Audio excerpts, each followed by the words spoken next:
Role करें अवनीश। आपके एक शिकायती पत्र का संज्ञान लेते हुए मुकदमा दर्ज किया गया, क्या वो पूरा मामला था जिसमें आपने एक आरोप लगाया, आपके तरफ से मुकदमा दर्ज कराया गया था, क्या था मामला? मेरे द्वारा एक समाचार संकलन के लिए प्रियंका मौर्य जी को फोन किया गया और फोन उनके पति द्वारा उठाया गया। उठाने के बाद बताया गया कि मैडम व्यस्त हैं। हमने कहा ठीक है मैडम व्यस्त हैं, तो जब फ्री होंगी तो आप बात कराइएगा। इतने पे फोन कट जाता है। अगले दिन मैं पुनः फोन करता हूं उनको और कहता हूं सर मैंने आपसे निवेदन किया था फोन के लिए, तो आपने बात नहीं करा, तो बात कैसे हो पाएगी? उन्होंने कहा बात नहीं हो पाएगी। उन्होंने कहा कैसे हो पाएगी?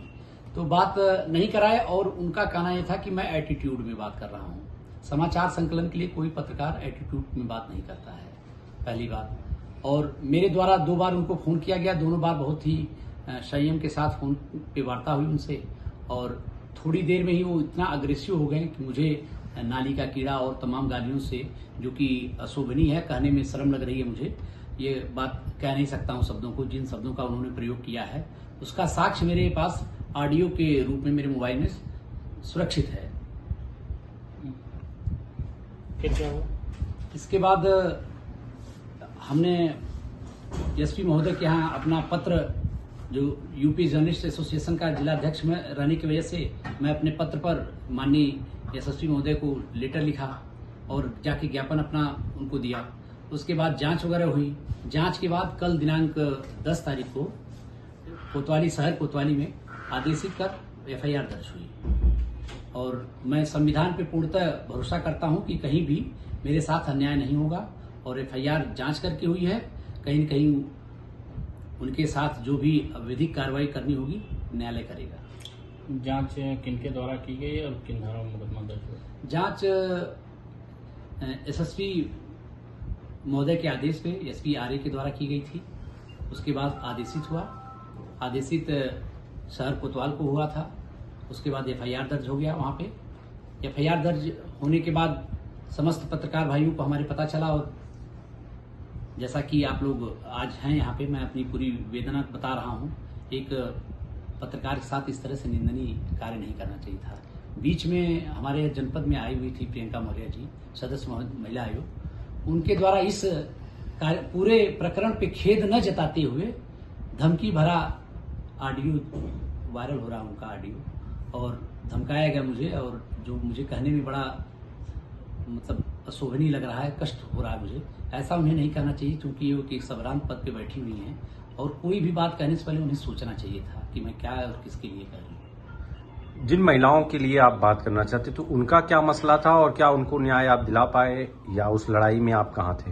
नहीं, उस लड़ाई में मैं उस महिलाओं से मेरा कोई मतलब नहीं था। मैं केवल एज ए पत्रकार, चूंकि महिलाओं से जुड़ा प्रकरण था, दोनों अगल बगल 2 थानों पे एफआईआर दर्ज हुआ था और आप प्रियंका मौर्य जी महिला आयोग की सदस्य थी और गृह जनपद भी आपका यही था। इसके वजह से उनको प्रतिलिपि गई थी, एक एफआईआर में शिखा मौर्य के द्वारा उनको प्रतिलिपि प्रार्थना पत्र की दी गई थी। तो मैंने उनका भी पक्ष लेना चाहा कि आप महिला आयोग के सदस्य हैं, ऐसे महिला विवाद हमारे जिले में चला, तो इस पे आपका पक्ष क्या है, आप क्या कहना चाहती हैं? और यह भी संदेह था कि कहीं न कहीं महोदया के आदेश पे एफआईआर दर्ज हुआ है। तो क्या वो अपने पद का गलत उपयोग कर रही है? वह अपने पद का सरासर गलत उपयोग कर रही हैं। जिस तरह से उनका बयान और बयानबाजी उनके पति द्वारा अभद्रता की जा रही पत्रकारों के साथ या अन्य अधिकारियों के साथ, वो कहीं न कहीं निंदनीय है, गलत है। उनको ऐसा नहीं करना चाहिए। सरकारी सुविधाओं का वो गलत लाभ उठा रही हैं। उनको महिला आयोग की सदस्य इससे पहले भी हमारे जनपद में रही हैं, कभी इस तरह की कोई बातें नहीं हुई हैं। उनके द्वारा इतना ज्यादा रील के चक्कर में इतना ज्यादा वो उसको किसी चीज को बढ़ा चढ़ा के करती हैं, पेश करती हैं कि वो उचित नहीं है। कहीं न कहीं समाज में एक गलत संदेश जाता है। नहीं, आपका कहना है कि कहीं न कहीं राजनेता या जो लोग भी हैं वो तो आजकल सोशल मीडिया एक माध्यम है जिसमें वो अपनी बात रखते हैं जी मुखरता से, तो सोशल मीडिया पे वो भी अपने जो भी करती हैं वो दिखाती हैं, उसमें बुरा क्या है?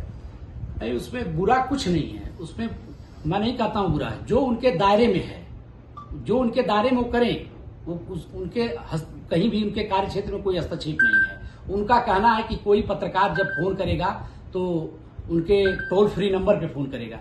पत्रकार को अगर बाइट लेना होगा तो किसी के टोल फ्री नंबर पे नहीं कॉल करेगा, उनके व्यक्तिगत नंबर पे कॉल करेगा। और वह जैसा कि व्यक्तिगत नंबर पे कॉल करना उचित है, मैंने व्यक्तिगत नंबर पे उनके कॉल किया, नंबर सार्वजनिक। जो कि उनका नंबर सार्वजनिक है और सभी जगहों पे हर प्लेटफॉर्म पे लगा हुआ उनका नंबर। तो इतना नागवार क्यों गुजरा उनके परिवार अब उनके को? पति को क्या इसमें गलत लगा ये तो आज तक मैं भी नहीं समझ पाया।